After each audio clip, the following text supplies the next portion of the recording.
So you receive what you think is an awesome donation on Twitch. So I'm the League has just donated $150. They comment in chat asking us to check their Discord messages. So in Discord, we now are receiving a message from a Cyprex. Cyprex says, "Hey, it's I'm the League. I had mistake and donated $150 instead of $15, but I won't screw all the hype. You can keep $50. Just send $100 back to my PayPal account, leardor3030@gmail.com. I won't do a recharge. You can wait a week or two if you want." At this point, I'm actively calling Cyprex/I'm the League out in my chat, saying that this is a fraudulent transaction. You know that this is fraudulent because after you send them a partial refund, they're going to turn around and dispute the entire original transaction with PayPal.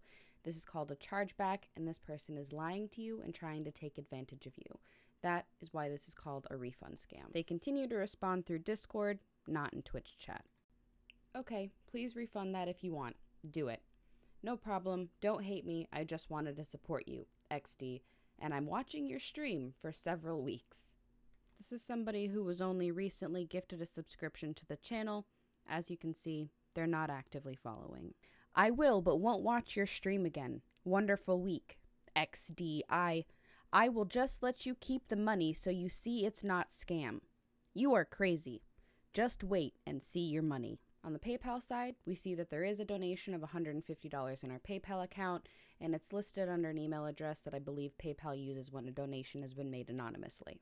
If you click into the transaction, in the upper right-hand corner, there's going to be a button that says Issue a Refund. This is what you want to do as opposed to moving the funds into a personal bank account or allowing that individual to perform a chargeback through PayPal.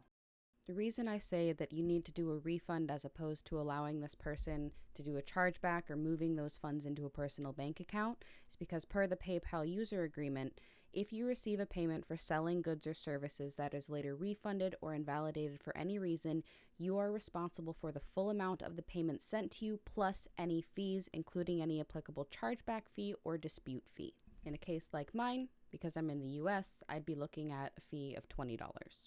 That means that we would be out the $100 that we sent to I'm That League.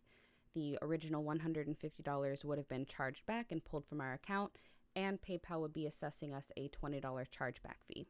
This would bring us to a total of a $270 loss. Hopefully this will help you keep an eye out on any kind of donations that come through your channel or any payments that you might receive that may come off a little bit suspicious. The big thing here to keep in mind is if you receive a donation or a payment and that user then contacts you and asks you to give a partial refund to them, that's going to be one of your biggest red flags. Make sure that you refund the amount in its entirety and then proceed with reporting that user, whether it's to Twitch or to PayPal or whatever network you're using to receive the payment. Outside of that, I hope this finds you well and you guys stay safe.